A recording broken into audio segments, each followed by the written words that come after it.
ऐसे महाराज जिन्होंने अपने गुरु के कहने मात्र से अपने शरीर का परित्याग करना उचित समझा, सिंह को दान करने के लिए सोचा, क्योंकि समर्पण के बिना तो इस संसार में कुछ भी प्राप्त नहीं होता। एक शराब पीने वाले को भी शराब पाने के लिए मेहनत करना पड़ता है।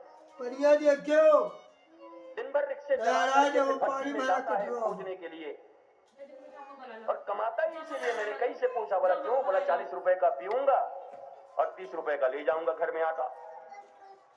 तो उन्हें भी बहुत समर्पण करते होते हैं अपने शराब पीने के लिए। इस दुनिया का ऐसा कोई काम नहीं जो समर्पण के बिना होता हो। छोटी छोटी चीजों के ऊपर समर्पण करके अपने जीवन को न्यौछावर तो किया है हमने, पर क्या कभी अपने मन को राममय बनाने के लिए, आत्मज्ञानी बनाने के लिए कभी उतना समर्पण किया है? मॉनिटर का आवाज और दो, मुझे सुनाई नहीं पड़ रहा। बब्बर शेर की तरह आवाज हो यहां। ऐसा लग रहा है कोई हमें सुनाई पड़ना चाहिए, कोई सुने न सुने, हम सुनते हैं अपनी कथा। बाकी जिनको जो करना हो, हमें सुनाई पड़नी चाहिए कि किस आवाज में जा रही है बाहर।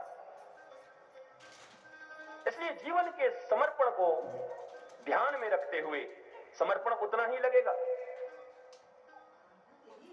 निकृष्ट से निकृष्ट चीजों को, नश्वर से नश्वर चीजों की प्राप्ति के लिए भी जितना परिश्रम और समर्पण लगता है, उतने ही समर्पण में जीवन का शाश्वत सुख, जीवन का आनंद और ज्ञान जो तुम्हें प्राप्त हो जाएगा, उतना ही समर्पण लगता है।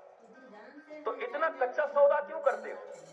छोटी छोटी चीजों के लिए अपने जीवन को तपा देते हो। इसको तुम्हें बता के रहूंगा, इसको तुम्हें मार के रहूंगा, इसको तुम्हें गाली दे के रहूंगा, ये तुम्हें खरीद के रहूंगा, 16 मॉडल तुम्हें ला के रहूंगा। इतनी छोटी छोटी बातों पर इतना अपना आयुष्य गंवा रहे हो। एक एक श्वास की कीमत समझते हो? सिकंदर जैसा आदमी जब आया और रोता रहा, विश्व विजेता बना था नहीं, लेकिन दुनिया के बेस्ट डॉक्टर उसके साथ थे। आज भी देखते हो प्रधानमंत्री, मुख्यमंत्री, मंत्री बड़े बड़े लोगों के फ्लिट चला करते हैं, उनके साथ पूरी की पूरी एक ऑपरेशन थिएटर चला करती है, बड़े बड़े डॉक्टर चला करते हैं। तो सिकंदर के लिए सोचो कि उस जमाने के सबसे बड़े बड़े डॉक्टर, जो भी पद्धति उस समय ग्रीस में थी, और वापस जाने लगा और खून की उल्टियां होने लगी, डिसेंट्री हो गई। तो अपने डॉक्टरों से कहा कि बस 3 दिन बचा लो, 3 दिन में हम पहुंच जाएंगे।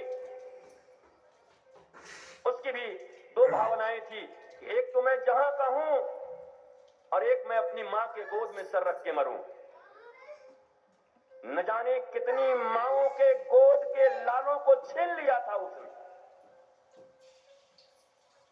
कितनों को अनाथ बना दिया। विश्व विजय करने का ऐसा पागलपन चढ़ा था कि मनुष्यों को घास मूली की तरह काटता चलता था। लेकिन जब स्वयं के जीवन पर आई, तरसने लगा, बोला मैं आधा राज्य दे दूंगा, मुझे 3 दिन बचा लो। डॉक्टरों ने कहा तुम 3 दिन की बात करते हो राजा, 3 क्षण भी बचना मुश्किल लगता है, तुम्हारी नाड़ी उल्टी चल रही है। और जब कहा कि अब कुछ क्षण बचे हैं, तो सिकंदर ने कहा मंत्रियों को बुलाओ। बोला मेरा जब अंतिम संस्कार हो तो 2 काम करना, कॉफिन में मुझे ले जाओगे। उनके मत में जब कोई मरता है तो बक्से में बंद करके कॉफिन बोलते हैं, उसको कॉफिन में ले जाओगे। बस एक ही काम करना, मेरे दोनों हाथ बाहर रखना। महामंत्री ने पूछा ऐसा क्यों? ये तो आपके नियम में नहीं है, पूरा का पूरा बंद होके जाना है। बोला मैं राजा हूं, मैं आज्ञा देता हूं, और मेरे कॉफिन को उठाकर चलने वाले ये यही डॉक्टर हैं जो दुनिया के बेस्ट डॉक्टर मेरे साथ चल रहे हैं।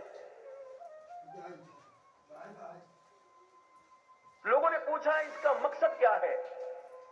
तो सिकंदर ने रोते हुए कहा मैं अपने देशवासियों और दुनिया वालों को ये संदेश देना चाहता हूं कि जो सिकंदर दिन रात एक पल भी चैन से जीवन न जिया, वहां चढ़ाई करनी, वहां मारना, उसको करना, जब उसकी मौत आई तो उसको पता भी न चला, और जब मौत आई तो दुनिया को जीतने वाला सिकंदर, लोग ये देखें कि जिसने अपनी पूरी जिंदगी, अपनी पूरी सांसें, धड़कन गंवा दिया, क्योंकि चैन में तो नहीं रहा वो सिकंदर भी जब जा रहा है तो कॉफिन से हाथे पार करके रखना कि दोनों हाथ खाली हैं और दुनिया के सबसे बड़े डॉक्टरों के कंधे पर जा रहा है, अर्थात जान बचाने वाला कोई नहीं है। इसलिए जब तक जिंदगी मिली है तब तक धर्म के पथ पर चलते हुए अपने जीवन में भी आनंदित रहो और अपने आसपास रहने वाले लोगों को भी आनंदित करो। यही जीवन का परम लक्ष्य होना चाहिए।